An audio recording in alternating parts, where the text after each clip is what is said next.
శ్రీ అలుగుబెల్లి నర్సిరెడ్డి గారు. అధ్యక్ష, అవకాశం ఇచ్చినందుకు కృతజ్ఞత తెలియజేస్తున్నాను. తెలంగాణలో విద్యపై చర్చ అంటే పాఠశాల విద్య నుంచి యూనివర్సిటీ విద్య వరకు విద్యారంగం ఎలా ఉందో మాట్లాడే అవకాశం కల్పించినందుకు మరొకసారి ధన్యవాదాలు తెలియజేస్తూ, పాఠశాల విద్య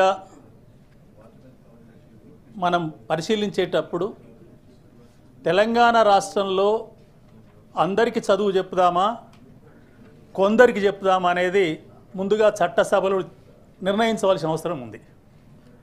అందరికీ చదువు చెప్పుదామా, కొందరికి చెప్పుదామా? ఎందుకంటే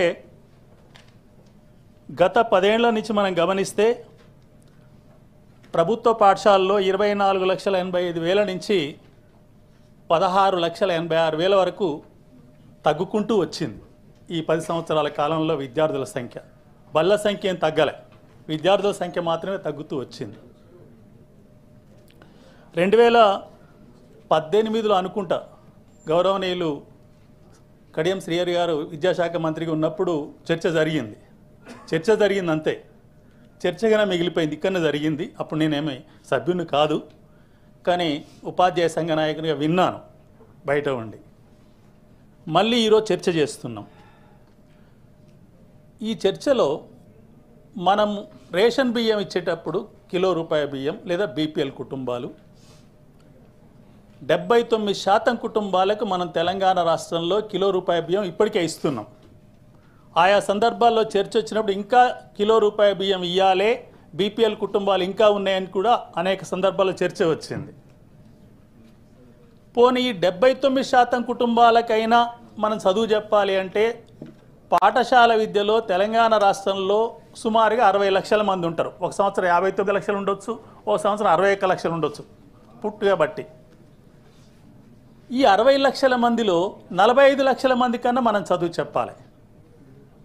అయితే ఇప్పుడు మనం ప్రభుత్వ, మండల పరిషత్, జిల్లా పరిషత్, గిరిజన సంక్షేమ, రెసిడెన్షియల్ స్కూళ్ళు వీటన్నిటి కలుపుకుంటే ఒక 22 లక్షలు 23 లక్షల మందికి చదువు చెప్తున్నట్టు లెక్కలు ఉన్నాయి. మిగిలిన 34 లక్షల పైగా ప్రైవేట్ స్కూళ్ళల్లో చదువుకుంటున్నారు.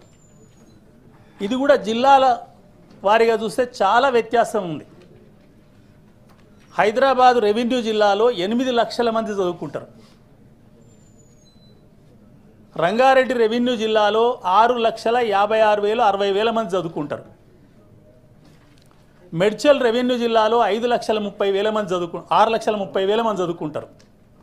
ఈ 3 జిల్లాలు కలిపితేనే 21 లక్షల పైన విద్యార్థులు చదువుతున్నారు. ఇక్కడ అన్నగారు ఎగే మల్లేశం గారు మాట్లాడుతూ నాగోల్ స్కూల్ గురించి చెప్పారు. ఎక్కడైతే రంగారెడ్డి జిల్లా గ్రేటర్ హైదరాబాద్ పరిధిలో ఉందో ఆ గ్రేటర్ హైదరాబాద్ పరిధిలో ఉన్న రంగారెడ్డి కానీ, మెడ్చల్ కానీ హైదరాబాద్ రెవెన్యూ జిల్లా అంటే గ్రేటర్ హైదరాబాద్ మున్సిపల్ కార్పొరేషన్ పరిధిలో ఉన్న స్కూళ్ళల్లో ఎక్కడో ఒక దగ్గర స్కూళ్ళల్లో పిల్లలు తక్కువ ఉన్నారు, కానీ స్కూళ్ళల్లో పిల్లల సంఖ్య పెరిగిపోతుంది.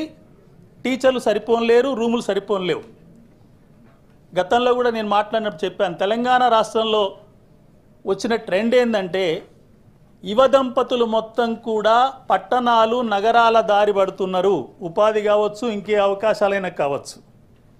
దీనికి అనుగుణంగా పాఠశాల విద్య నుంచి అన్ని రకాల విద్య, యూనివర్సిటీ విద్య వరకు కూడా మార్చవలసిన అవసరం ఉంది.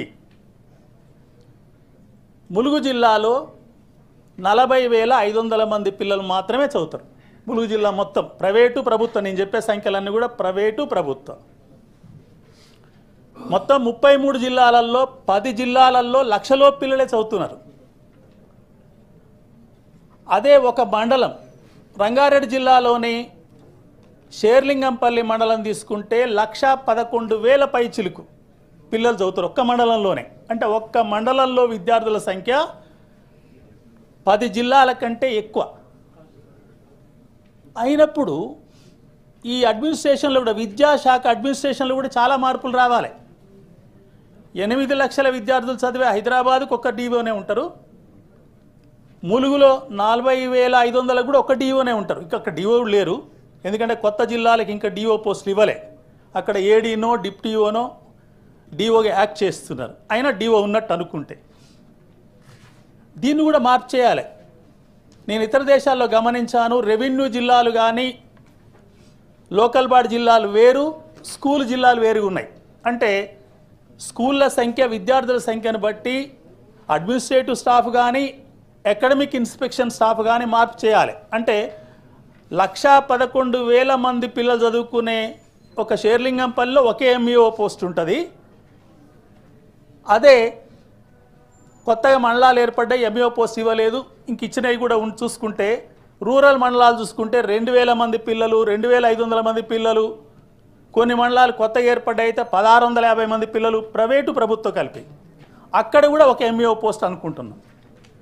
దీన్ని ఎలా ఈ 1,11,000కి ఏం చేయాలి, ఆ 1,600 2,000కి ఏం చేయాలి, ఎట్లా ఉండాలి ఇన్స్పెక్షన్ స్టాఫ్ అనేది, ఈ మార్పు చేర్పులు ఏం చేయాలనేది తప్పనిసరిగా పరిశీలించవలసిన అవసరం ఉంది.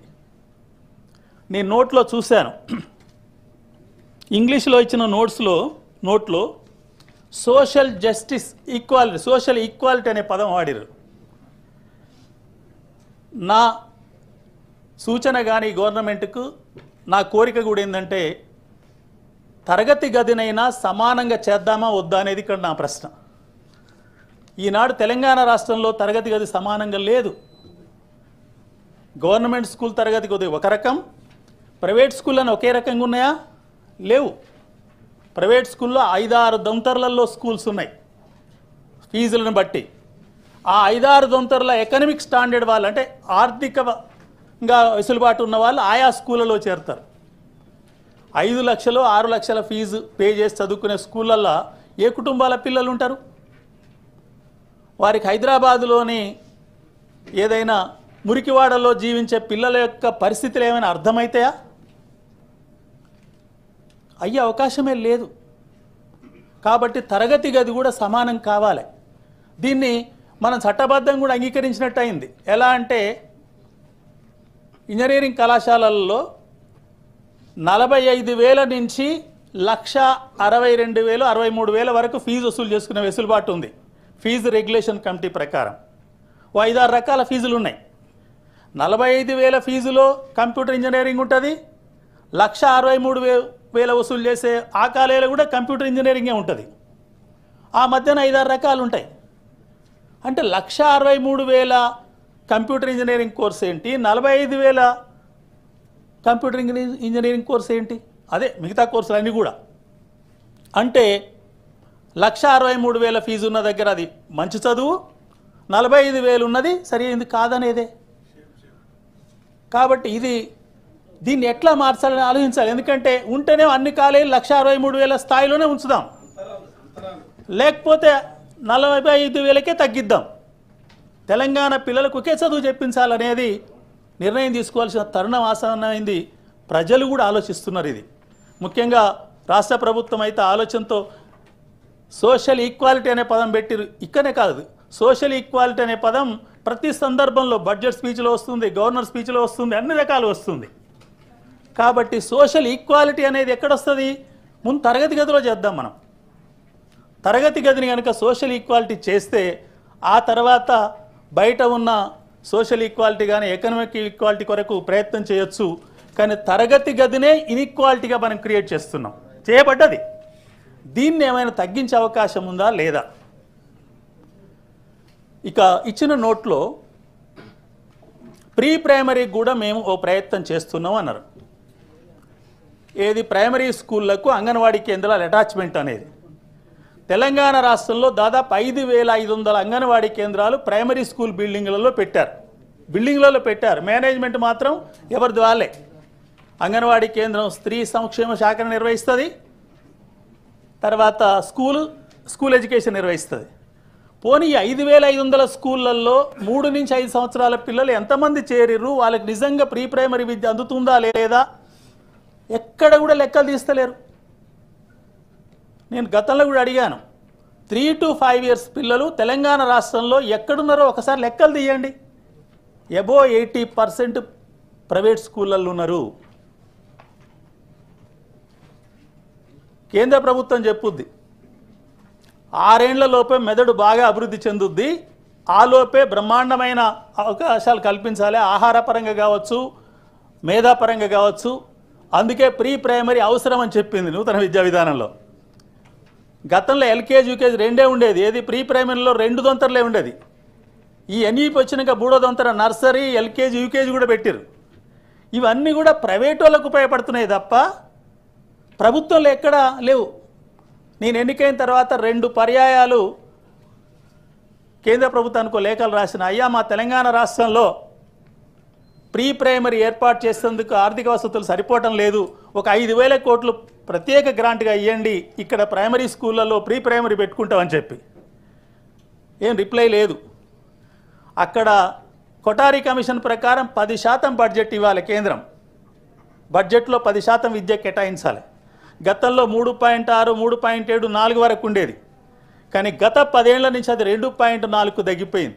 ఏదో నామాత్రంగా ఇస్తున్నారు. ఇచ్చేయన్నీ కూడా ఎట్లుంటాయంటే, పాఠశాల విద్యలో సమగ్ర శిక్షణ కార్యక్రమం ఉంది. 60 రూపాయలు ఇస్తా అంటారు 100కు, నీ 40 కలిపితేనే ఖర్చు పెట్టంటారు. ఇదో పెద్ద లిటిగేషన్. అయ్యేవరకు ఏమవుతుంది, రాష్ట్ర ప్రభుత్వాల దగ్గర ఆ వెసులుబాటు కనుక లేకపోతే ఆ 60 ఖర్చు కావు, ఈ 40 ఇయ్యలేరు. నేను చాలాసార్లు డిమాండ్ చేస్తాను, నువ్వు కేంద్రం ఇచ్చేటప్పుడు 60 గ్రాంట్కి ఇచ్చేయి, రాష్ట్ర ప్రభుత్వాలు విద్యను ఖర్చు పెట్టుకుంటే ఏదో రూపంలో. కానీ నీ 40 దానికి కలిపితేనే 100 కలిపి రిలీజ్ చేయి, 60 మాత్రం అట్నే పెట్టంటే మనం ఎవ్రీ ఇయర్ చూస్తున్నాం సమగ్ర శిక్షలో లేదా ఉच्चतर అభియాన్లో ఎన్ని కోట్ల రూపాయలు వెనకబడిపోతున్నాయనేది మనం గమనిస్తూ ఉన్నాం. ఈ విధానం కేంద్రం మార్చుకోవాలి. మార్చేటందుకు అవసరమైన చర్యలు మరి రాష్ట్ర ప్రభుత్వం నుంచి అవసరమైన సూచనలు వెళ్ళాలి. అవసరమైన చట్టసభల నుంచి కూడా మనం ఏదైనా కార్యక్రమం తీసుకోవాల్సిన అవసరం ఉందనేది కూడా ఈ సందర్భంగా నేను గుర్తు చేస్తున్నాను. అంటే తెలంగాణ రాష్ట్రంలో పాఠశాల విద్యలో ప్రీ ప్రైమరీ లేకుండా బళ్ళు నడవండి. ఈరోజు 18,000 పైచిలకు ప్రైమరీ స్కూలు ప్రభుత్వ రంగంలో ఉన్నాయి. అందులో లెక్కలు మరి రోజుకో స్కూల్ మూతపడుతుందో ఓపెన్ అవుతుందో కానీ కొద్దిగా అటు ఇటుగా. ఎందుకంటే రవీంద్ర భారతిలో టీచర్లకు ప్రమోషన్లు ఉత్తర్వులు ఇచ్చిన సందర్భంగా మీటింగ్లో ఇచ్చిన డాక్యుమెంట్ కూడా నా దగ్గర ఉంది. కొంచెం దీనికి చూస్తే కొంత తేడా కనిపిస్తుంది. సరే కొద్ది తేడా ఉండొచ్చు. 1882 జీరో స్కూల్స్ ఉన్నాయి. మొత్తంగా 14,000 స్కూళ్ళల్లో 50 లోపు మంది పిల్లలే ఉన్నారు. అంటే డీటెయిల్గా ఉన్నది. 10 లోపు పిల్లలు ఎంతమంది ఉన్నారు, 20 లోపు ఎంత, ఇవన్నీ. ఏది 1 నుంచి 5 వరకు. 1 నుంచి 5 వరకు నేను గమనించింది కానీ నా అనుభవం కానీ, తరగతిలో కనీసం ఒక 18 మంది పిల్లలు ప్రైమరీలో ఉంటేనే ఆ తరగతిలో మంచి అభ్యసనం జరుగుతుంది అనేది నిర్ధారించిన సత్యం. తరగతిలో 18 మంది మినిమం ఉండాలన్నది ప్రపంచవ్యాప్తంగా నిర్ధారించింది. కానీ మన తరగతి గదిలో గవర్నమెంట్ ప్రైమరీ స్కూళ్ళల్లో 18,000లో 16,000 స్కూళ్ళల్లో తరగతికి 18 అనేది లేదు. 5, 6, 3, 2 ఇట్లా ఉంటారు. 10 లోపు ఉంటే తరగతికి 1-2 కదా 5 తరగతులకు. ఇక చదువు ఎక్కడొస్తుంది? వచ్చే అవకాశమే లేదు. దీన్ని ఎక్కడికి పోతుంది? ఉపాధ్యాయులు సరిగా చదువు చెప్తలేరు అనే కాడికి పోతుంది. ఈ వైపు చూస్తే కూడా ఇబ్బంది కల్పించేందంటే మొన్న కూడా డిఎస్సి జరిగింది. 11,000 పైచిలకు నోటిఫికేషన్, 10,000 పైచిలకు అపాయింట్ అయ్యారు. ఎంతమంది పరీక్ష రాశారు? దాదాపు 5 లక్షల చిల్లర అభ్యర్థులు పరీక్ష రాస్తే అందులో 10,000 పైచిలకు అపాయింట్ అయితే మరి వాళ్ళు చదువు వచ్చిన వాళ్ళు అపాయింట్ అయినట్ట, కాని వాళ్ళు అయినట్ట? బాగా ఎక్కువ వచ్చిన వాళ్ళే అయినట్టు కదా మనం వేసిన పరీక్ష ప్రకారమే. చదువు వచ్చిన వాళ్ళ చేత చదువు చెప్పించలేకపోతున్నామంటే చదువు వచ్చిన వాళ్ళ చేత చదువు చెప్పించలేకపోతున్నాం. ఈ మాట కూడా నేను ప్రత్యక్షంగా చెప్తున్నా. ఇది ఎక్కడ లోపం ఉంది? ఎవరో ఒక్కరిద్దరు నడుపుతున్నారు, స్కూళ్ళలో స్ట్రెంత్ పెరుగుతుంది, అది వేరు. 2-3%, 10%. కానీ 90% చదువు వచ్చి హై ర్యాంక్ ఉన్న వాళ్ళు అపాయింట్ అయినప్పుడు వాళ్ళు ఎందుకు చదువు చెప్తలేరు? మరి చదువు చెప్పించలేమా మనం? ఎవరా బాధ్యత తీసుకోవాలి? ఎందుకు తీసుకోలేకపోతున్నాం? ఇది కూడా విద్యాశాఖ మొత్తం ఆలోచించవలసిన అవసరం ఉంది, పరిష్కారం చేసుకోవాల్సిన అవసరం కూడా ఉంది. అంటే గౌరవనీయులు ఏవిఎన్ రెడ్డి గారు ఒక సూచన చేశారు. సరే అంత మొత్తంలో ఇప్పుడు నేను చెప్పిన దాని ప్రకారం మండలాలుగా చాలా తేడాలు ఉన్నాయని చెప్పాను. కుతుబుల్లా ఏది షేర్లింగంపల్లి 1,11,000 ఉంది, కుత్బుల్లాపూర్లో 1,06,000 ఉంది, హనమకొండ మండలం తీసుకుంటే దాదాపు 55,000 ఉంటుంది. అదే వరంగల్ మండలం తీసుకుంటే 40,000 అనుకుంటుంది. ఖమ్మం జిల్లాలో ఖమ్మం అర్బన్ తీసుకుంటే 50,000 ఉంటుంది. కానీ రూరల్ మండలాలకు వస్తే 1,800, 1,500, 2,500, 3,500 ఇట్లా పిల్లల సంఖ్య ఉంది. కాబట్టి అన్ని మండలాలు ఒకే రకంగా లేవు, మండలానికి తేడా ఉంది. కాబట్టి ఏ మండలంలో ఎన్ని స్కూళ్ళు పెట్టాలి, ఏ మండలంలో ఎన్ని స్కూళ్ళు పెట్టాలనేది, ఎందుకంటే సరే గౌరవనీయులు విద్యా కమిషన్ చైర్మన్ గారు ఏ రిపోర్ట్ ఇచ్చారో బయటికైతే రాలేదు, కానీ నిన్న ఒక టీవీలో కూడా చర్చ జరిపారు, నేను చూశాను. మండలానికి 3 అని, మండలానికి 3 సరిపో, ఇట్లా అయితే కాదు కదా. కొన్ని మండలాల 3 కాదు, 1 కూడా అవసరమా లేదన్నంతుంది. మనకు భూపాలపల్లి జిల్లాలో పల్లిమేల అనే మండలం ఉంటుంది. పల్లిమేల మండలంలో హై స్కూలే లేదు అసలు, మొత్తం విద్యార్థుల సంఖ్య 1000 లోపు. సరే ఒక బడి అయితే అవసరం ఉంటుంది తప్పనిసరిగా. మరి అయినప్పుడు హర్మకొండలు ఎన్ని పెట్టాలి, కుత్బుల్లాపూర్పల్లి ఎన్ని పెట్టాలి, షేర్లింగంపల్లి ఎన్ని పెట్టాలి, ఉప్పల్లి ఎన్ని పెట్టాలి, ఇట్లా మారుతుండే. నల్గొండ టౌన్లో ఎన్ని పెట్టాలి, ఖమ్మం టౌన్లో ఎన్ని పెట్టాలి. అందువల్ల మండలాలన్నీ యూనిఫామ్గా లేవు. ఏ మండలంలో స్కూల్ అవసరము, దీనికి ప్రతి స్కూల్కి 20 కోట్లు ఖర్చు పెట్టామనేది కూడా తేలికేం కాదు. ఇప్పుడు ఇచ్చిన డోట్లు నాకు ఒక డౌట్ కూడా ఏముందంటే, young India integrated residential schools అనేది ఒక పారా రాస్తూ ఇదేదో కొత్త బల్ల అన్నట్టు ఇందులో అర్థం వస్తుంది. నాకు తెలిసిందైతే, నేను పత్రికల్లో చూసిందైతే, ఏవైతే రెంటెడ్ బిల్డింగ్లో రెసిడెన్షియల్ స్కూల్స్ ఉన్నాయో వాటి కొరకు ఈ బిల్డింగ్లు కడుతున్నాం అని చెప్పారు. అయినప్పుడు అవి కొత్త బళ్ళు కాదు, ఉన్న రెసిడెన్షియల్ స్కూల్లోనే ఇళ్ళకి షిఫ్ట్ అవుతాయి. తర్వాత ఇక్కడ ఒక పదం అదనంగా రాసింది ఏంటంటే 4th to 12th అన్నారు. యాక్చువల్గా మనకు రెసిడెన్షియల్ స్కూళ్ళల్లో 5th to 12th ఉంటుంది. మరి 4th ఎందుకు పెట్టారో ఇది ఆన్సర్ ఇచ్చేటప్పుడు కూడా చెప్పాలని చెప్పి, అంటే నిజంగా కొత్త బల్ల రెసిడెన్షియల్ స్కూళ్ళ కొరక. గతంలో గౌరవ ఉప ముఖ్యమంత్రి గారు శంకుస్థాపన చేసిన చాలా స్పష్టంగా చెప్పారు, ఉన్న రెసిడెన్షియల్ స్కూళ్ళనే మేము ఇంటిగ్రేట్ చేసి అన్ని కులాల పిల్లలు ఒకే దగ్గర చదువుకుంటేందుకు కొరకు ఈ నిర్మాణాలు చేస్తున్నాం తప్ప ఇది కొత్త బడి కాదనే రకంగానే నేను పత్రికలో చదివాను. సరే ఏమైనా ఇప్పుడు మిగతా పిల్లల గురించి ఆలోచించినప్పుడు తప్పనిసరిగా ఉన్న వ్యవస్థనే ఉపయోగించుకొని, మనం స్కూల్ ఇన్ఫ్రాస్ట్రక్చర్ చూస్తే కూడా వాస్తవంగా ఉన్న పిల్లలకు 1,09,000 క్లాస్ రూములు అవసరం ఉంటే మన తెలంగాణ రాష్ట్రంలో 1,26,000 క్లాస్ రూములు ఉన్నాయి. అంటే ఎడిషనల్గా ఉన్నాయి. అంటే నాగోళ్ళు అవసరం లేదని కాదు నా ఉద్దేశం. అంటే కొన్ని చోట్ల అవసరానికి మించి ఉన్నాయి, కొన్ని చోట్ల అవసరం ఉన్నాయి. మళ్ళీ అవసరం ఉన్న కాడ కూడా ఇచ్చారు, 26,000 క్లాస్ రూములు అవసరమని కూడా ఇచ్చారు. దీన్ని మనం పరిశీలించాలి, ఎక్కడ క్లాస్ రూములు అవసరం, ఎక్కడ అవసరం లేదు.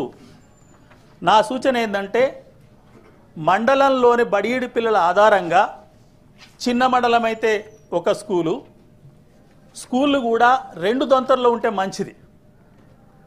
ప్రీ ప్రైమరీ నుంచి 5వ తరగతి వరకు ప్రైమరీ స్కూలు, ఇవి మండలానికి 2, 3, 4, 5. మన చాలా మండలాలలో 40, 35 స్కూల్స్ ఉంటాయి. అందులో ఒక 6-7 స్కూళ్ళకు 6-7 రూములు ఉన్నాయి. అవి యూపీఎస్ కావచ్చు, ఏదన్నా కావచ్చు. గదులుండి సెంటర్గా ఉన్న విలేజ్ని ఎంపిక చేసి అక్కడ ప్రీ ప్రైమరీ నుంచి 5వ తరగతి వరకు పెట్టి తరగతికో గది, తరగతికో టీచర్ ఉండే రకంగా ఆ పక్క గ్రామాల నుంచి వస్తేందుకు ఫ్రీ ట్రాన్స్పోర్ట్ కనుక ఏర్పాటు చేస్తే తక్కువ ఖర్చుతోనే ప్రాథమిక విద్యను అభివృద్ధి చేయొచ్చు. ఆ పద్ధతిలో ఒక 2,000 స్కూల్లో 2,500 స్కూల్లో పెడితే సరిపోతుంది. ఇది తక్షణం తీసుకోవాల్సిన అవసరం ఉంది. అదే రిమోట్ ఏజెన్సీ ప్రాంతం అయితే దూరాన్ని బట్టి ఇంకెక్కువ కూడా చేయొచ్చు. కానీ ఒకటి మాత్రం తప్పనిసరి, తరగతిలో మినిమం సంఖ్య లేకుండా చదువు రాదు. అది యూనివర్సిటీ కాదు, నేను చదువు చెప్పి చూశాను. తప్పనిసరిగా మినిమం సంఖ్య ఒక 15 అన్నా ఉండాలి. ప్రైమరీలో, ప్రీ ప్రైమరీ కానీ ప్రైమరీలో 15 మంది లేకపోతే చదువు రాదు. 15 మంది ఉంటే దాన్ని పూల్ చేయాలి. లేకపోతే 2022-23లో జీరో స్కూళ్ళు 1400 ఉండే, 2024-25కి వచ్చే వరకే 1800 అయిపోయినాయి, 1882. అంటే ఎవ్రీ ఇయర్ వాటికల్లవే మూతపడిపోతాయి. ఈ 10 లోపున్న స్కూళ్ళు, మొత్తం 10 లోపున్న స్కూళ్ళు, 10 పిల్లల లోపున్న స్కూళ్ళు 4400 ఉన్నాయి. మనం వాటిని ఏమి చేయకుండా ముట్టుకోకుంటుంటే ఇంకా 2 ఏళ్లలో 4000 స్కూళ్ళల్లో పిల్లలు ఉండరు, ఉండే అవకాశం లేదు, అవసరం కూడా లేదు. కొన్ని గ్రామాలు పోయి చూస్తే పూర్తిగా వృద్ధ అంటే అబోవ్ 50 ఇయర్స్ వాళ్ళే కనిపిస్తున్నారు, అక్కడ యువ దంపతులు లేరు. ఇవన్నీ కూడా చెక్ చేసుకొని తక్షణం ఒక 2000 ప్రైమరీ స్కూళ్ళనన్న అభివృద్ధి చేసేందుకు ప్రీ ప్రైమరీతో పాటు ఒక కార్యాచరణ తీసుకొని, దానికి కోట్ల రూపాయలు ఏముండదు, 6-7 రూములు ఉన్న స్కూళ్ళు కొన్ని ఉన్నాయి, ఆ స్కూళ్ళను తీసుకొని తప్పనిసరిగా ట్రాన్స్పోర్ట్ ఏర్పాటు చేస్తే ప్రీ ప్రైమరీ నుంచి తప్పనిసరిగా ప్రీ ప్రైమరీ లేకుండా రారు. ఎలా జరుగుతుందంటే ప్రీ ప్రైమరీకి తప్పనిసరి ప్రైవేట్ స్కూల్కి వెళ్తున్నారు, బస్ ఎక్కువ ఆటో ఎక్కువ. ప్రైవేట్ స్కూల్ ఎట్లా ఉంటుందంటే అన్ని స్కూల్ అని చెప్పను కానీ మెజార్టీ స్కూల్ జూన్లో ఫీజు అడగరు. జూన్లో పోయి నాకు ఈ సంవత్సరం ఇబ్బంది ఉంది, నేను నా పిల్లవాడిని 1వ తరగతిలో గవర్నమెంట్ స్కూల్లో చేర్చుకుంటా అంటే, అరే ఎందుకురా బాబా అక్కడ చదువు యాడ చెప్తారా, ఫీజు సంగతి సరదా చూసుకుందాం ఉంచండి అంటారు. ఆగస్ట్ వచ్చే వరకు 1 నెల ఫీజు అన్న పే చేయవా అని మొదలు పెడతారు. డిసెంబర్ వచ్చే వరకు 6 నెలలన్న ఇవ్వమా అంటాడు. మార్చి యాన్యువల్ పరీక్షలు వచ్చే వరకు మొత్తం వసూలు చేసుకుంటారు. ఇది జరుగుతుంది. ఈ పేరెంట్స్ ఈ వలయంలో తిరుగుతూనే ఉన్నారు, కాబట్టి ఇది చిన్న విషయం కాదు. అందువల్ల ప్రీ ప్రైమరీతో పాటు ప్రైమరీ స్కూల్ అభివృద్ధి చేయండి. తర్వాత హై స్కూళ్ళ విషయంలో కూడా 585 హై స్కూళ్ళల్లో 50 లోపు పిల్లలు ఉన్నారు. నేను గత ప్రభుత్వంలోనే 2 ఏళ్ల కింద ఒకసారి అప్పుడు గౌరవ మంత్రి గారు చెప్పాను, మీరు ఒక నోటీస్ ఇవ్వండి అని చెప్పిన. ఆ గ్రామంలో పిల్లలు ఉన్నారా లేదా గ్రామస్తులు తెలుసుకుంటారు. ఏమని చెప్పానంటే కనీసం ఒక 100 మంది పిల్లలను హై స్కూల్లో ఉండాలి, 5 తరగతులు 5-20లో 100, 20 మంది లేకపోతే చదువు రాదు. వాస్తవంగా ప్రపంచంలో నిర్ధారించిన సంఖ్య 28. మనం 20కే తగ్గుదాం, 20 మంది అని ఉండాలి. మీ గ్రామంలో బడిలో 50 మంది పిల్లలే ఉన్నారు, మరి 100 చేసుకుంటారా, లేకపోతే వచ్చే సంవత్సరం మీకు బడి అవసరం లేదా? ఆ గ్రామస్తులకు నోటీస్. మరి ఈ పంచాయతీ ఓట్లకు వస్తుంది కానీ మళ్ళీ గ్రామ పంచాయతీ ఎన్నికలలో ఇదే పెద్ద అంశం అయిపోద్ది, ఇవన్నీ ఉంటాయి. ఇవన్నీ అందరం చర్చ చేద్దాం. ఎందుకంటే 50 లోపు పిల్లలు ఉన్నది అది 40 అవుతుంది, 30 అవుతుంది, 20 అవుతుంది, 0 అయిపోతుంది తప్ప 50 పెరుగుతలేదు. ఎందుకంటే అక్కడ సరి అయిన విద్యను అందించే అవకాశం లేదు. అప్పుడు ఏమైంది, ఆ టీచర్లు తీసుకొచ్చి పట్టణాల్లో నగరాల్లో ఎక్కడైతే తక్కువ మంది టీచర్లు ఉన్నారో అక్కడ అడ్జస్ట్ చేసుకోవచ్చు. ఆ పద్ధతిలో హై స్కూళ్ళను కూడా రీఆర్గనైజ్ చేయాల్సిన అవసరం ఉంది. ఈ పద్ధతి కొరకు ప్రయత్నం చేస్తే అంటే అప్పుడు చిన్న మండలాలలో 2-3 హై స్కూల్ ఉంటే సరిపోద్ది, పలిమెల లాంటి చోట 1 హై స్కూల్ ఉంటే సరిపోద్ది. అదే మరి నగరాలలో మాత్రం కొత్త బళ్ళు పెట్టాలి. పెట్టకపోతే ఈనాడు తల్లిదండ్రులు చాలామంది విద్యకు చాలా ఇబ్బంది పడుతున్నారు. నేను చాలామందిని మాట్లాడుతున్నా, వాళ్ళ నెల జీతం 20,000 22,000 వస్తుంది.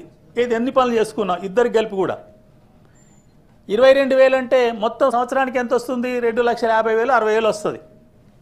అందులో దాదాపు పిల్లల చదువు మొత్తం లెక్క కడితే 60,000-70,000 లక్ష దానికి ఖర్చు అవుతుంది. ఇక పిల్లలకి ఏమి తిండి పెడతారు చెప్పండి? కొన్ని ప్రైవేట్ స్కూళ్ళ దగ్గరికి వెళ్ళి చూస్తే సంచి బరువు ఏమి ఎక్కువ ఉంటుంది, పిల్లల బరువు ఏమి తక్కువ ఉంటుంది. ఎందుకు పిల్లల బరువు తక్కువ ఉంది? పోషకాహారం లేదు, వచ్చిన డబ్బులు ఫీజుకే పెడుతున్నారు. దీన్ని సరిచేయాలంటే పట్టణ ప్రాంత నగర ప్రాంతాల్లో కొన్ని ప్రత్యేకంగా ప్రభుత్వ బళ్ళు పెట్టవలసిన అవసరం ఉంది. స్థలాల కొరత కూడా ఉంటుందని నేను అనుకుంటలేను. మనకైతే ఇప్పుడు నగరంలో చాలా రకాల స్థలాలు ఉన్నాయి. వాస్తవంగా ప్రైవేట్ బళ్ళు ఎక్కడున్నాయి? ఒక అపార్ట్మెంట్ అద్దెకు తీసుకొని, నేను అది కూడా చేయమంటున్నాను. ఎడ్యుకేషన్ డిపార్ట్మెంట్కి నేను సూచించేది ఏంటంటే కొన్ని స్కూల్లో అలా స్కూల్ నడపని చోట నడుస్తున్నాయి. ఉదయం పోయి ఆక్సిజన్ లెవెల్ ఎంత ఉందో ఆ బల్ల చూడండి, సాయంత్రం 4:30కి పోయి ఆ బల్ల ఆక్సిజన్ లెవెల్ ఎంత ఉంది. ఎందుకంటే దాని స్క్వైర్ ఏరియా మొత్తం తీసుకున్నా కూడా 500 గజాల్లో బడి 5 అంతస్తులలో పెడుతుండు. మొత్తం పిల్లలు దాదాపు 1000-1500 మంది ఉంటారు. అక్కడ ఆక్సిజన్ కూడా సరిపోదు. మరి ఆ పద్ధతిలో చూసినప్పుడు మనము అంతకంటే మెరుగైన బిల్డింగ్లు కట్టొచ్చు, అంతకైనా మెరుగైన స్కూళ్ళను ప్రభుత్వ రంగంలో ఆర్గనైజ్ చేయొచ్చు ఒక ప్రయత్నం చేస్తే. కాబట్టి తప్పనిసరిగా హైదరాబాద్ నగరంలో, వరంగల్ నగరంలో, పాత జిల్లా కేంద్రాల్లో కొత్త బళ్ళను పెట్టే ప్రయత్నం కూడా చేయాలి. అది కూడా పరిగణలోకి తీసుకోవాలని చెప్పి నేను ఈ సందర్భంగా కోరుతున్నా. ఈ పద్ధతిలో చేసి కనీసం ఒక 40 లక్షల మంది పిల్లలకైనా మనం చదువు చెప్పాలి. మనం ఎంత బాగా చేసినా తెలంగాణలో ఏర్పడ్డ ఆర్థిక అసమానతల వల్ల ఒక 10 లక్షల మంది మనం రమ్మన్నా రారు. నాకు అనుభవం ఉంది. నల్లగొండ పక్కనే నర్సింగపట్ల హై స్కూల్ హెడ్ మాస్టర్గా చేసినప్పుడు నాకు 2 బోత్ మీడియా ఉండేది. అప్పుడు నేను ప్రయత్నం చేసిన మా టీచర్లతో కూర్చోబెట్టి మాకు మొత్తం 6, 7, 8 గ్రామాల నుంచి పిల్లలు వచ్చేది. ఎవ్వరు కూడా మన బడికి తప్ప ఎడిపోవద్దని. మేము 2 ఏళ్ళు గట్టి ప్రయత్నం చేస్తే అక్కడికి 8 మంది మా బడికి రాలేకపోయారు. తల్లిదండ్రులు బతిలాడుకురు, మేము పంపలేమండి, మా పిల్లవాడిని మేము కంట్రోల్ చేయలేము, ఇంటికాడ ఏదో హాస్టల్ వేస్తే ఏదో చదవనిపోని కానీ ఒక 8 తప్ప అందరిని తీసుకొచ్చాం. కాబట్టి ఓ 10% రాకపోవచ్చు, ఎందుకంటే వాళ్ళకి ఆ లెవెల్ చదివే లేదు, ఆ యొక్క సోషల్ స్టేటస్గా భావిస్తారు లేదా ఎకనామిక్ స్టేటస్గా భావిస్తారు. కానీ వాళ్ళ కొరకు మనం ఆలోచించాల్సిన అవసరం లేదు. కానీ ఈ 20 లక్షల మంది చదువు చెప్పే ప్రభుత్వ బళ్ళు 40 లక్షల మందికి చదువు చెప్పే ప్రభుత్వ బళ్ళుగా మార్చడం ఎట్లా అనేది ఒక ప్రణాళిక తయారు చేస్తే బాగుంటుంది. అందులో ఈ నోట్లో ఏమైనా ఇప్పుడు ఏం చేస్తున్నాం, ఎలా ఉన్నదని చెప్పారు తప్ప ఎటువంటి ప్రత్యేకమైన అంశాలను పేర్కొనడం జరగలేదు. ఆ పద్ధతిలో పాఠశాల విద్యను రీఆర్గనైజ్ చేయండి.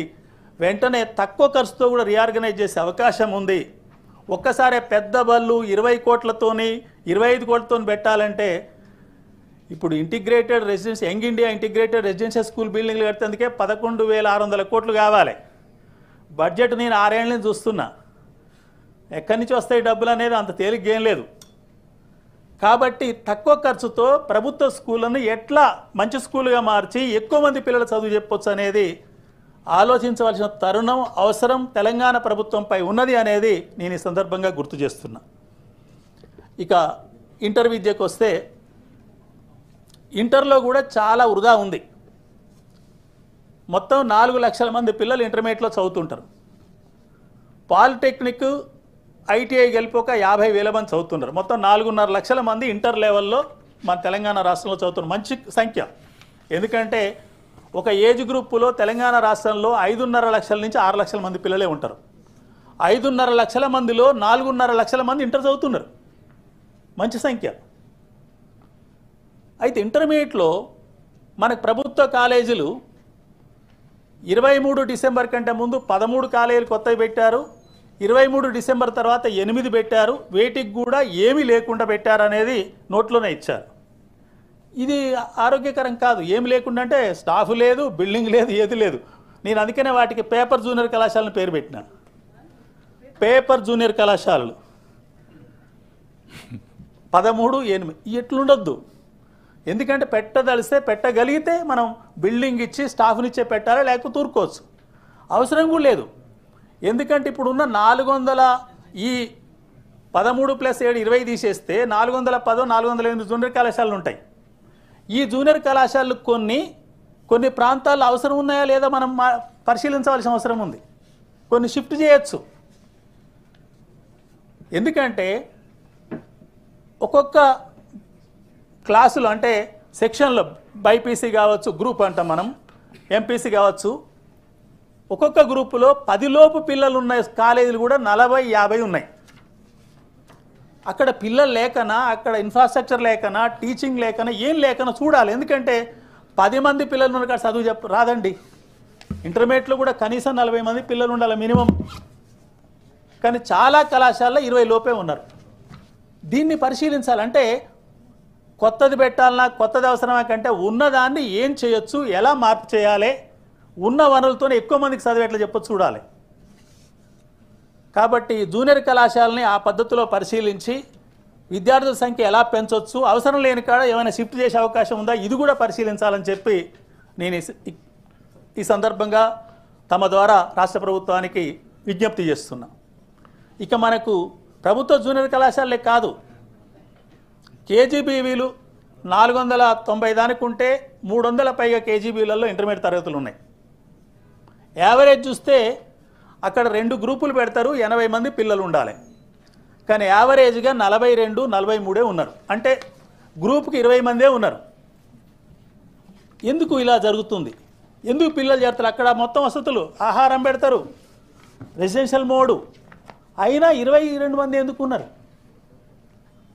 అంటే అక్కడ కనుక మనం ప్రయత్నం చేస్తే ఇంకా సగం మంది, అంటే ఇప్పుడు 300 మంది 324 అంటే 2400 మంది చేరే కాడ 12 ఆ సంఖ్యలో సగమే చేరారు. మిగతా సగం కాకపోయినా ఒక 75-80% అడ్మిషన్స్ ఎలా పెంచవచ్చు? ఆ ప్రయత్నం స్కూల్ ఎడ్యుకేషన్ చేయాలి. స్కూల్ ఎడ్యుకేషన్ స్థాయిలోనే అవి నడుస్తున్నాయి. మోడల్ స్కూల్ ఉన్నాయి మనకు. మోడల్ స్కూల్ 13లో పెట్టినప్పుడు బ్రహ్మాండంగా క్లిక్ అయింది. 5th to 10th. ఇంటర్మీడియట్లో అక్కడ 4 సెక్షన్లు పెట్టవచ్చు. 4 నెలల్లో 160 మంది పిల్లలు చేరవచ్చు.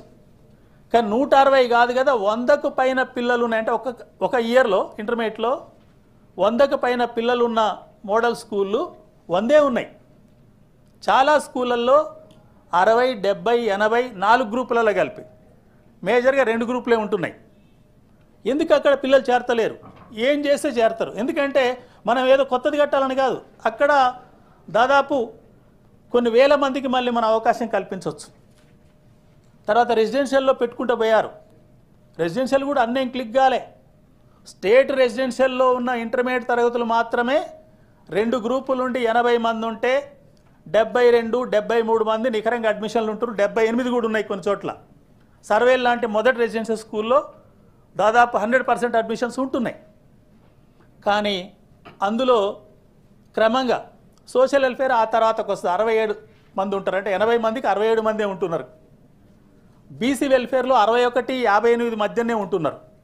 ట్రైబల్ వెల్ఫేర్లో కూడా 58, 61 మధ్యనే ఉంటున్నారు. అంటే ఇక్కడ నా ఉద్దేశంలో వేస్టేజ్ జరుగుతుంది. ఇంకా చేరే అవకాశం ఉంది. ఎట్లా చేర్చాలి? ఇవన్నీ కూడా ఎసెన్షియల్ మోడ్. ఇక మైనార్టీ వెల్ఫేర్లోనైతే 48, అంటే 80 మందిలో 45 మందే చేరుతున్నారు.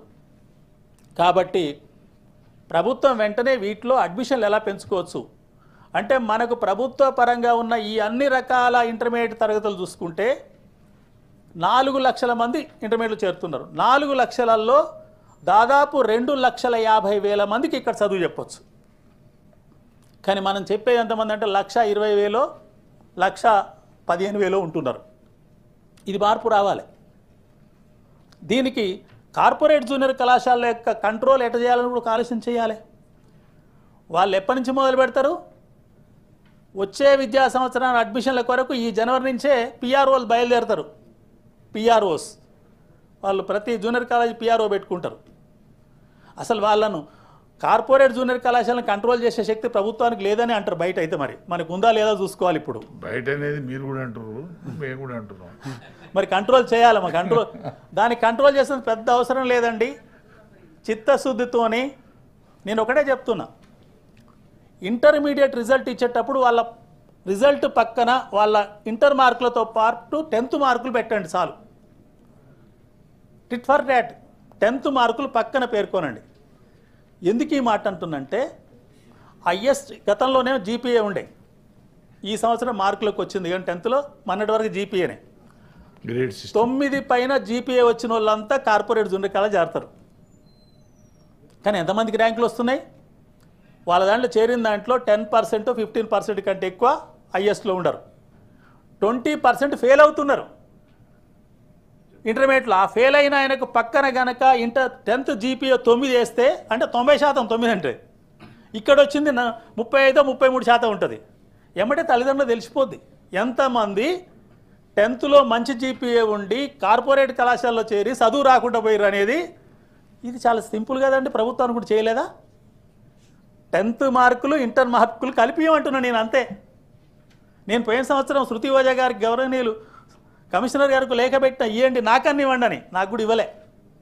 మరి ఇవ్వాలంటే మంత్రులు ఆమోదించలేదో ఏం జరిగిందో కానీ నాకు ఇవ్వలే. నాకు ఇవ్వటం కాదు, మీరు బహిర్గతంగా ప్రకటించండి. అప్పుడు కార్పొరేట్ జూనియర్ కళాశాలను కంట్రోల్ చేయొచ్చు. 70% పైగా ఇంటర్మీడియట్ విద్యార్థులకు మనం చదువు చెప్పొచ్చు. ఎందుకంటే ఈ ర్యాంకుల పోటీ, మార్కుల పోటీ ఇవన్నీ ఎలా ఉంది? ఆరోగ్యకరంగా లేదు కదా. మనం గతంలో చూసాం. ఇంకా ఆరోగ్యకరమే కాదు, చదువు కూడా ఎట్లుంటుందంటే 3 ఏళ్ల కింద ఇంటర్మీడియట్ విద్యార్థులు కొంతమంది చనిపోయారు. అప్పుడు 2 కారణాలు ఉన్నాయి. ఒకటి గ్లోబరీనా సరైన రీతిలో సిస్టమ్ చేయలేదని, రెండవది ఫిజిక్స్లో ఈజీ క్వశ్చన్ ఇచ్చారు ఫిజిక్స్ పేపర్లో. ఎందుకంటే ఇప్పుడు మనకు తెలంగాణ రాష్ట్రంలో 1,15,000 మంది ఎంపీసీ అవుతారండి. 1,15,000 నుంచి 1,20,000 ఎంపీసే. ఫిజిక్స్ పేపరు బైపీసీ వాళ్ళు ఒక 60,000-70,000, మొత్తం సగం మంది ఎంపీసీ బైపీసీ ఉంటారు. పాలిటెక్నిక్ ఏంటి కాకుండా చూసుకుంటే ఈ ఫిజిక్స్ పేపర్లో ఏం చేశారంటే ఒక ఈజీ క్వశ్చన్ ఇచ్చారు 2-3. కానీ వాళ్ళ కార్పొరేట్ జూనియర్ కాలేజ్ సిలబస్లో అవి లేవు. అంటే వాళ్ళ క్వశ్చన్ పేపర్లో వాళ్ళ ఏమంటారు టెస్ట్ పేపర్లో క్వశ్చన్ ఆన్సర్స్ లేవు. క్వశ్చన్ ఈజీ, ఆన్సర్ ఈజీ, కానీ వాళ్ళు చదవలేదు కాబట్టి మార్కులు తక్కువ వచ్చినాయి, ర్యాంక్ తక్కువ వచ్చింది, మార్కులు రాలేదు కాబట్టి జీవితాలను వదులుకున్నారు. ఎంత శోచనీయం! ఇవి కూడా జరుగుతున్నాయి. వీటిని మనం తప్పనిసరిగా తెలంగాణ రాష్ట్ర ప్రభుత్వం ఒక దృష్టి పెట్టి దీన్ని కంట్రోల్ చేసే ప్రయత్నం చేయాలి, చేయొచ్చని కూడా నేను అనుకుంటున్నాను. ఇక డిగ్రీ విద్యకు వస్తే 135 డిగ్రీ కళాశాలలు ప్రభుత్వ రంగంలో ఉన్నాయి. 920 వరకు ప్రైవేట్ రంగంలో ఉన్నాయి. డిగ్రీలో కూడా సిటీ కాలేజీలో తెలంగాణ రాష్ట్రం మొత్తం కనిపిస్తుంది. నిజాం కాలేజీ పోతే తెలంగాణ మొత్తం కనిపిస్తుంది. ఖమ్మం SRBGNR పోతే ఖమ్మం మొత్తం కనిపిస్తుంది. నల్లగొండ NG కాలేజీ పోతే నల్గొండ పాత జిల్లా మొత్తం కనిపిస్తుంది. కరీంనగర్ పోతే కరీంనగర్ మొత్తం కనిపిస్తుంది. సిద్దిపేట పోతే సిద్దిపేట పాత జిల్లా మొత్తం అంటే మెదక్ జిల్లా మొత్తం కనిపిస్తుంది. కానీ ఇటువంటి కళాశాలలు 15-16 ఉన్నాయి. అంటే అక్కడ అడ్మిషన్స్ సంవత్సరానికి 1,500, 1,300 చేరుతున్నారు. మొత్తం సంఖ్య 4,000 వరకు ఉంటుంది. కానీ అదే కొన్ని డిగ్రీ కళాశాలలు ఉన్నాయి. ఖమ్మంలో మదిర, నేలకొండ పల్లి ఉంటాయి. 100 మంది 70 మంది చేరుతారు. గతంలో దేవరకొండ, నల్గొండలో కాస్త మెరుగుండేది. మరి ఈ మధ్యన ఏమైందో అది కూడా పూర్తిగా తగ్గిపోయింది. చండూరులో డిగ్రీ కళాశాల పెట్టిరు, ఉండి లేనట్టే. హాలేలో డిగ్రీ కళాశాల పెట్టిరు, ఉండి లేనట్టే. ఇవన్నీ కూడా ఎడ్యుకేషన్ డిపార్ట్మెంట్ ఏమి చేస్తున్నాము, ఎలా ఉంది, అక్కడ ఉన్న మ్యాన్ పవర్ ఏంటి, HR సరిగా లేదా, ఎప్పటికప్పుడు ప్రభుత్వానికి నివేదికలు ఇస్తలేరా, చేరినట్టు చేరకపోతే చేరలేదు అంతే వదిలేస్తున్నట్టు ఉంది తప్ప. అంటే 135 డిగ్రీ కళాశాలలు కనుక సరి అయిన రీతిలో అభివృద్ధి చేస్తే మనకు డిగ్రీలో 2 లక్షల మంది చేరుతారు. 2 లక్షలలో దాదాపు 1,00,000 మందికి మనం చదువు చెప్పొచ్చు. కానీ ఇప్పుడు 45-50 వేల మంది చేరుతున్నారు. 1,50,000 మంది ప్రైవేట్ డిగ్రీలలో కాలేజీలో చేరుతున్నారు. పోనీ ప్రైవేట్ డిగ్రీ కాలేజీలు ఏమన్నా బాగా ప్రమాణాలతో ఉన్నాయంటే అక్కడ ప్యాకేజ్ ఉంది. నువ్వు కాలేజీలో అడ్మిషన్ అయ్యి మళ్ళీ పరీక్ష నాడు వస్తే చాలు అనే కాలేజీలు కూడా ఉన్నాయి. అది కూడా విద్యార్థులు ఇబ్బంది పెడుతున్నాయి, వాళ్ళకే ప్రమాణం లేకుండా చేస్తున్నాయి, వాటి మీద ఏ నియంత్రణ లేదు. ఇది కూడా పరిశీలించవలసిన అవసరం ఉంది, పరిశీలించాలని చెప్పి తెలియజేస్తున్నా. తర్వాత ఇంజనీరింగ్లో వస్తే ముందే మాట్లాడిన నేను ఇన్ని రకాల ఇంజనీరింగ్ ఫీజులతో ఇన్ని రకాల కళాశాలలు ఉండొద్దని చెప్పి ఈ రాష్ట్ర ప్రభుత్వం వెంటనే తీసుకోవాల్సిన చర్య యూనివర్సిటీలకు వచ్చినట్లయితే 12 యూనివర్సిటీలు ఉన్నాయి. దాదాపు 35-40% మంది రెగ్యులర్ ప్రొఫెసర్లు, అసిస్టెంట్ ప్రొఫెసర్లు ఉన్నారు. మిగతా ఖాళీలు 10 ఏళ్ళ నుంచి అట్టే ఉన్నాయి. మరి ఏం చేయాలో ప్రయత్నం గట్టిగా చేయాలని నా సూచన. ఎందుకంటే వెంటనే నియామకాలు చేయవలసిన అవసరం ఉందనేది. అదే కాకుండా మనకు ఉన్నత విద్యలో యూనివర్సిటీలో ఉన్నాయి కొన్ని సెల్ఫ్ ఫైనాన్స్ కోర్సులు ఉన్నాయి. కొత్త యూనివర్సిటీ కొత్త కోర్సులు పెట్ట ఉన్న కోర్సుల్ని సెల్ఫ్ ఫైనాన్స్ కోర్సుల్ని వెంటనే ప్రభుత్వ కోర్సులుగా, రెగ్యులర్ కోర్సులుగా మార్చే ప్రయత్నం చేయాలని చెప్పి తమ ద్వారా విజ్ఞప్తి చేస్తున్నా. ఇప్పుడు ఉస్మానియా యూనివర్సిటీ ఉంది, అక్కడ బయోటెక్నాలజీ డిపార్ట్మెంట్ మొత్తం కూడా సెల్ఫ్ ఫైనాన్సే. నిజాం కాలేజీలో ఉన్నాయి కొత్త కోర్సులు, జెనెటిక్స్ కానీ బయోటెక్నాలజీ కానీ ఇవన్నీ కూడా సెల్ఫ్ ఫైనాన్సే. సిటీ కాలేజీలు అంతే. అదేవిధంగా నల్లగొండ మహాత్మా గాంధీ యూనివర్సిటీ పరిధిలో ఇంజనీరింగ్ కళాశాల ఉంది, అధ్యక్ష తమకు కూడా తెలుసు, అది కూడా సెల్ఫ్ ఫైనాన్సే. ఆ తర్వాత కాకతీయ యూనివర్సిటీ పాతదే. కాకతీయ యూనివర్సిటీ పరిధిలో కాకతీయ యూనివర్సిటీ కాంపౌండ్లోనే, అంటే ఆ కాంపౌండ్లోనే 2 ఇంజనీరింగ్ కళాశాలలు ఉంటాయి. ఒకటి బాయ్స్ ఉంటుంది, ఒకటి గర్ల్స్ ఉంటాయి, 2 సెల్ఫ్ ఫైనాన్సే. కాబట్టి రాష్ట్ర ప్రభుత్వం కాస్త ఖర్చు అయినా ఏం లేదు, వెంటనే ఈ సెల్ఫ్ ఫైనాన్స్ కోర్సులన్నిటినీ కూడా రెగ్యులర్ కోర్సులుగా మార్చి ప్రొఫెసర్, అసిస్టెంట్ ప్రొఫెసర్ పోస్టులు మంజూరు చేసి ఆ కోర్సులను అభివృద్ధి చేసినట్లయితే మంచి విద్యను అందించే అవకాశం ఉంటుంది. ఈ పద్ధతిలో రాష్ట్ర ప్రభుత్వం తప్పనిసరిగా ప్రీ ప్రైమరీ నుంచి యూనివర్సిటీ వరకు తక్కువ ఖరీదులోనే వృధాను అరికట్టడం ఒకటి, ఉన్న ఇన్ఫ్రాస్ట్రక్చర్ను ఉపయోగించుకోవటం మరొకటి, అదనంగా కొంత పెట్టి ఉన్న హెచ్ఆర్తోనే అంటే ఉపాధ్యాయుల అధ్యాపకులతోనే కొంతమందిని అదనంగా నియమిస్తే బ్రహ్మాండంగా చదువు చెప్పే అవకాశం ఉంటుంది. అందుకొరకు తక్షణమే ఆలోచన ప్రారంభించాలని, బడ్జెట్లో ఏం కేటాయింపులు లేవు నాకు తెలిసి, లేకున్నా కూడా వచ్చే విద్యా సంవత్సరం కనీసం 2000 ప్రైమరీ స్కూళ్ళలోనైనా ప్రీ ప్రైమరీతో కలిపి తరగతికో గది తరగతికో టీచర్ ఉండే రకంగా, ఎలాగూ సమభావన సంఘాల ద్వారా అంటే మహిళా సంఘాల ద్వారా బస్సులు కొనిచ్చి ఆర్టీసీకి ఇస్తున్నారు. నా సూచన ఏంటంటే వాళ్ళకే ఇంకో బస్సులు కొనమని చెప్పి, అది కూడా వాళ్ళకు బ్యాంకులోనే కదా ఇప్పించేది, బళ్ళకు కూడా ఇప్పిస్తే అయిపోద్ది. ఏమైనా నెలవారీ పేమెంట్ గవర్నమెంట్ చేస్తే అయిపోద్ది. అది వందల కోట్ల ఖర్చు ఏం కాదు, 50 కోట్లు 100 కోట్లతోనో లేదా 200 కోట్లతో ఖర్చు అయిపోద్ది. అందులో సమగ్ర శిక్షలో కూడా కొంత కాంపోనెంట్ దానికి అవసరమైంది ఉన్నది. కాబట్టి ఆ పద్ధతిలో ముందు ప్రీ ప్రైమరీతో ప్రైమరీ స్కూల్ని అభివృద్ధి చేసే కార్యక్రమాన్ని తీసుకోవాలని చెప్పి విజ్ఞప్తి చేస్తూ ఈ అవకాశం కల్పించిన తమకు కృతజ్ఞతలతో ముగిస్తున్నాను.